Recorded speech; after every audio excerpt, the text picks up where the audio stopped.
And now it's to Mr. Nigel Farage, who is the chair of the Europe of Freedom and Democracy Group. Mr. Farage. Well, thank you, and good morning, everybody. The future of Europe in a time of crisis. I don't think we're discussing Europe today. We're discussing the European Union. And I actually think they're two rather different things. Is Europe, these vast glass and steel structures in Brussels and Luxembourg, and Strasbourg for that matter, is it that flag? Is it the anthem? Is it Mr. Herman Van Rompuy? Is that what Europe is? No, I actually think that the word Europe has been hijacked by a political project, and these people claim to represent Europe. I don't think they do. I think Europe is a vibrant, exciting, by far the most exciting part of the Earth's surface, where we have a huge multiplicity of languages and cultures and histories and talents and individualities.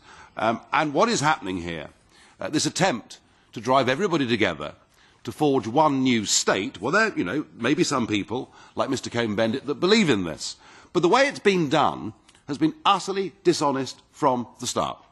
It wasn't explained to people that the intention, in our case, of joining a common market was that it would become a political union. And as Mr. Swoboda himself said, when the euro was introduced, the implications of the euro weren't explained to anybody.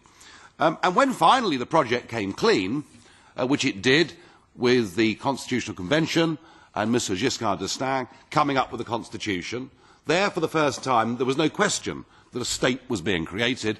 What happened? Well, the French said no, the Dutch said no, and everybody knows that a majority of member states would have said no, and what did they do? They just rebranded it as the Lisbon Treaty without surrendering a single power and carried on with the project until, of course, the Irish voted no and they were forced to vote again. So I would argue that this union that we have today isn't just undemocratic, it's actually fundamentally anti-democratic in the way that it's been set up.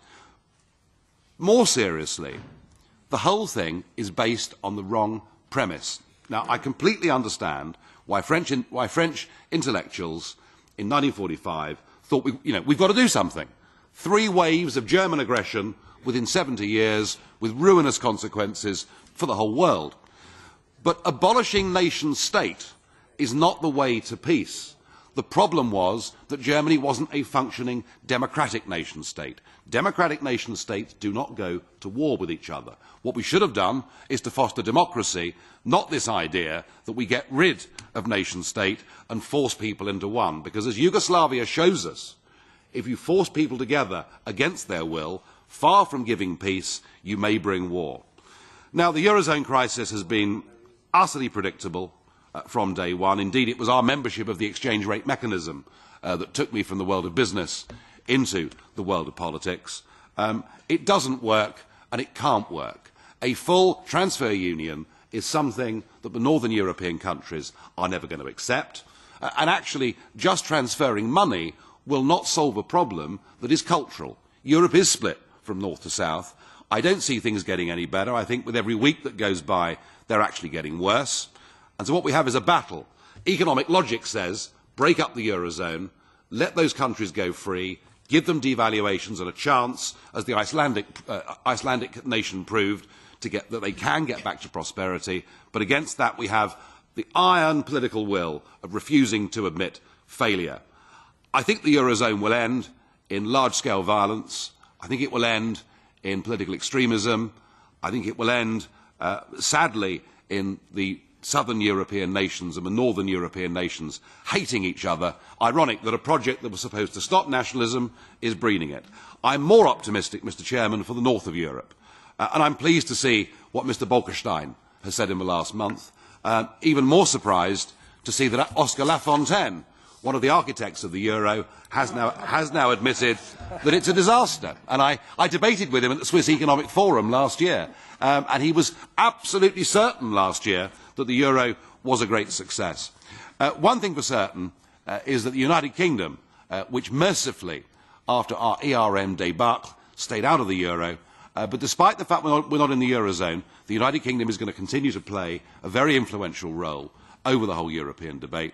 There's a very clear, settled majority now of the British population that want a relationship with Europe, that is based on trade, cooperation, being good next-door neighbours, agreeing sensible common minimum standards, doing all the things that we should want to do with our neighbours, but perhaps having a bit more time to focus on the rest of the world. I do think the UK will be out of the EU, probably within the next 5 to 6 years, and that then, I think, will give encouragement to many other nations. So I don't think this project can survive. I don't believe that it's legitimate. I just feel very sorry that for the price of an experiment, tens of millions of people in the Mediterranean states are being forced into poverty and misery.